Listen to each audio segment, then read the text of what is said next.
ನನಗೂ ಹುಡುಕಿ ಇವ್ರು ಕರ್ಕೊಂಡು ಇವರೆಲ್ಲ ಹೊಸಿ ಇದ್ವಲ್ಲ, ನಾನು ಹುಡುಕಿ ಹೊಸಿ ಎಲ್ಲೂ ಯಾವಾಗಲೂ ನಂಗೆ ಮಾಡಲಿ. ಮನೆದಾಗೆಲ್ಲ ಹೋದೆ, ಮನೆ ಮಾರಿದ್ರಲ್ಲ, ಮನೆ ಅದ ಅವಾಗ್ಲಾರ ಏನೋ ಕರ್ಬಿಟ್ಟು ಕೊಟ್ಟರೆ ನಮ್ಮ ಈ ಮನೆ ಮಾರಿಲ್ಲ ಅಂತಿರಲ್ಲ. ಮನೆ ಶಿಫ್ಟ್ ಮಾಡೋದಲ್ಲ, ಹಂಗೂ ಅವನು ಕೇಳಿದೆ ನಾನು, ಹಿಂಗೆ ನಮ್ಮ ಮನೆ ಕಟ್ಕೊಡೋರು ಯಾರು ಮನೆ ಹತ್ರ ಬಂದಿರ ಅಂದ್ಬಿಟ್ಟು ಅವನು ಕೇಳಿದೆ ನಾನು. ಸರ್ ಯಾರು ಇಲ್ಲ, ನೀವು ನೋಡಿದ್ರಲ್ಲ ನಿಮ್ಮ ಮನೆ ಒಳಗೆ ಬರೀ ನಾನು ಎಷ್ಟು ಇದು ಮಾಡ್ತಿದ್ದೆ ಗೊತ್ತಾ. ಮನೆ ಬಾಗಿಲು ಕೊಟ್ಟು ಬಂದೆ ಆ ಥರ ಯಾರ ಬಂದರೆ ನನಗೆ ಫೋನ್ ಮಾಡಿ ಅಂತ ಅವ್ನಿಗೆ ಹೇಳಿದೆ. ಅವನ ಹೆಸರು ಮಹೇಶ್ ಅಂದ್ಬಿಟ್ಟು ಅವ್ನಿಗೆ ಹೇಳಿದೆ ನಾನು. ಇನ್ನು ಯಾರು ಸ್ಟಾರ್ಟಿಂಗ್ ಮಾಡೋದು, ಇನ್ಯಾರು ನನಗೆ ಇದೇ ಇಲ್ವಲ್ಲ. ಮನೆ ಮಾರಾದ್ಮೇಲೆ ಅವ್ರ ಹತ್ರ ಹೋಗಿ ಕೇಳೋದೇನೋ, ಒಬ್ಬ ಮನುಷ್ಯನ ಸುಮ್ಮನೆ ಇದಾಗಿ ನೋಡ್ಕೋತಾರೆ ಅಂದ್ಬಿಟ್ಟು ನಾವು ಅಲ್ಲಿ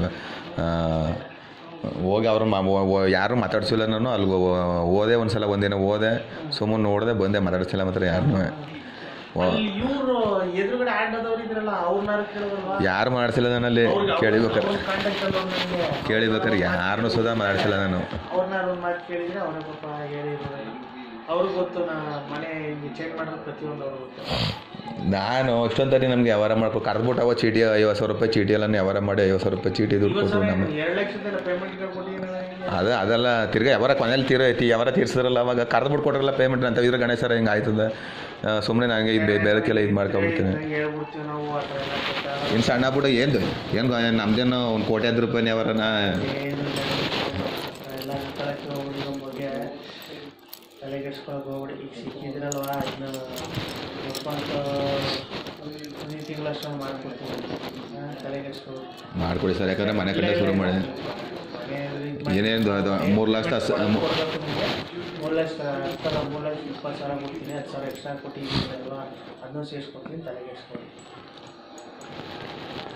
ನಾಷ್ಟ ಇಲ್ಲ ಗಣೇಶ್, ನಾನು ನೀವು ವಾಯ್ಸ್ ಕೇಳ್ಸಕೊಂಡ್ರೆ ನನ್ನ ಮನೆ ಬಾಗಿಲು ಬರಲಿಲ್ಲ. ಲೇಟ್ ಆಯಿತು, ನನಗೂ 1-2 ಸರಿ ಗಾಡಿ ಓಡಾಡ್ತು ನನಗೆ. ಇಲ್ಲ ನಾನು ಇಲ್ಲ ಹೋಗ್ನಿಲ್ಲ. ನಾನು ಮೊಪೆಡ್ ಗಾಡಿ 1-2 ಸರಿ ನಿಲ್ಸ್ಕೊಂಡು ಹೋಯ್ತು. ಯಾರೋ ಬಂದ್ರಣ ಅಂತ ಆಚೆನೂ ನೋಡಿದೆ ನಾನು, ಯಾರು ಕಾಣಿಸ್ಲಿಲ್ಲ. ನಾನೇ ಮಾಡ್ದೆ, ಇಲ್ಲಿ ನೋಡ್ಬಿಟ್ಟು ಅಲ್ಲೋಗಿ ನಿಂತ್ಕೊಂಡೆ. ಬ್ಯಾಡ ಹೇಳ್ಸೋದ ಬೇಡ, ಅವ್ರ ತಾಯಿ ಇರ್ತಾರೋ ಅವ್ರು ಇದು ಬಿಡ್ತಾರೋ. ಅಲ್ಲ, ಯಾಕೆಂದರೆ ಒಬ್ಬ ಮನುಷ್ಯನ ಫ್ರೆಂಡ್ಶಿಪ್ಪಲ್ಲಿ ಬರೋದೇ ಒಂಥರ ಫ್ರೆಂಡ್ಶಿಪ್ಪಲ್ಲಿ ಬರೋದೇ ಒಂಥರ ಈ ಥರ ಒಬ್ಬ ಮನುಷ್ಯನ ಹೋಗಿ ಕೇಳ್ಬಿಟ್ಟು ಸಾಲಗಾರರು ಬರಲ್ಲ. ನಾನು ಯಾರು ಇಲ್ಲ ಪಾಪ, ನೀವು ಹುಡುಕೊಂಬಂದಿದ್ರೆ ನನಗೆ ಇದೊಂದು ವ್ಯವಸ್ಥೆ ಮಾಡ್ಕೊಬಿಟ್ರೆ ನೀವು, ನನಗೆ ನಿಮ್ಮ ಜೀವನದಲ್ಲಿ ನೆನ್ಸ್ಕೊತೀನಿ, ಮನೆ ಕಟ್ಟಕ್ಕೆ ಅರ್ಧಂಬರ್ಧ ಮಾಡ್ಬಿಟ್ಟಿದೆ. ದುಡ್ಡು ಒಂದು ವಿಷಯ ಅದೇ ಹೇಳಿಲ್ವಾ, ನಾವು ಯಾರಿಗೂ ಇದುವರೆಗೂ ಯಾರಿಗೂ ಮೋಸ ಮಾಡಿಲ್ಲ. ನಾನು ಸಂಜೆ ಬೆಳಗ್ಗೆ ದೇವ್ರ ಪೂಜೆ ಮಾಡ್ತೇನೆ. ನಿಮಗೆ ತಾಯಿ ಮೇಲೆ ಹಣೆ ಹಾಕಲ್ಲ, ನಾನು ತಾಯಿ ಮೇಲೆ ಹಣೆ ಹಾಕ್ತೀನಿ. ಇನ್ನಂತೂ ನಾನು ಹುಡುಕ್ಬಿಟ್ಟು ದುಡ್ಡು ತಲುಪಿಸ್ತಿದ್ದೆ, ಅದ್ರ ಬಗ್ಗೆ ತಲೆಗೆಡಿಸ್ಬೋದು. ಯಾಕಂದರೆ ಅನ್ನ ತಿಂದ ಮಕ್ಕಳೇ ಗೊತ್ತಲ್ಲ, ಮಿಸಾಕಿಂದ ಬರುತ್ತೋ. ನಾವು ನಮ್ಮ ಅಪ್ಪ ಅಂದಿರೋ ನಮಗೆ ಕನ್ಸಲ್ಲೋ ಹತ್ರ ಬುದ್ಧಿಗಳು ಹೇಳ್ಕೊಟ್ಟಿಲ್ಲ, ನಾವು ಹತ್ರ ವ್ಯವಹಾರನೂ ಮಾಡಿಲ್ಲ.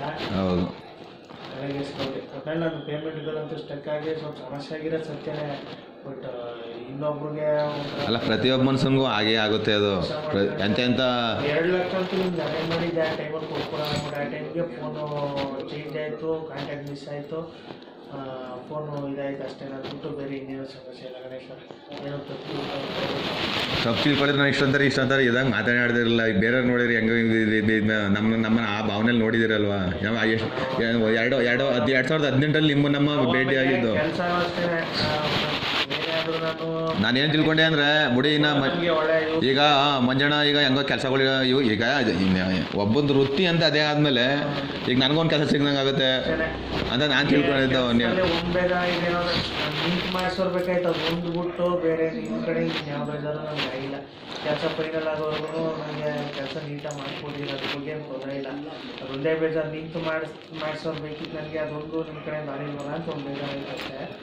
ಅದೆಲ್ಲ ಮಾಮೂಲಿ. ಈಗ ನನಗೆ ಆ ಟೈಮಲ್ಲಿ 7 ಕೆಲಸಗಳಿದ್ದು. ಅದೇನೇ ತೊಂದರೆ. ಹಾಂ, ಈಗ ಒಂದೇ ಕೆಲಸ ಆದರೆ ಹೆಂಗೋ ನಿಂತ್ಕೊಂಡು ಮಾಡಿಸ್ಬೋದು.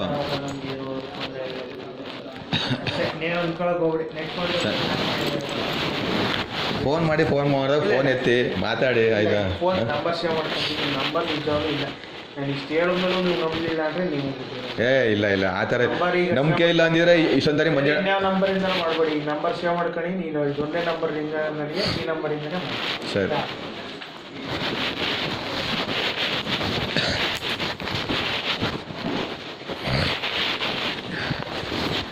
ಬರೋದ ಮಂಜಣ್ಣ?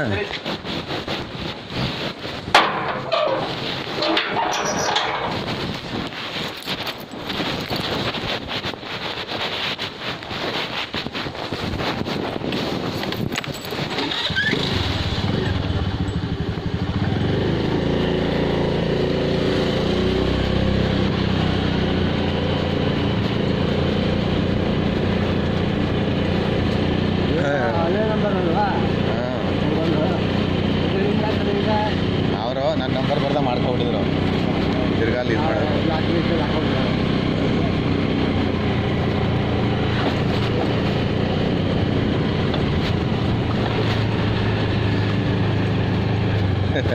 ಅವ್ರು ರೆಕಾರ್ಡ್ ಮಾಡ್ತಿರೋದು ಆಯ್ತು, ಅವ್ರಿಗೆ ರೆಕಾರ್ಡ್ ಮಾತಾಡೋದು ಗೊತ್ತಾಯ್ತು.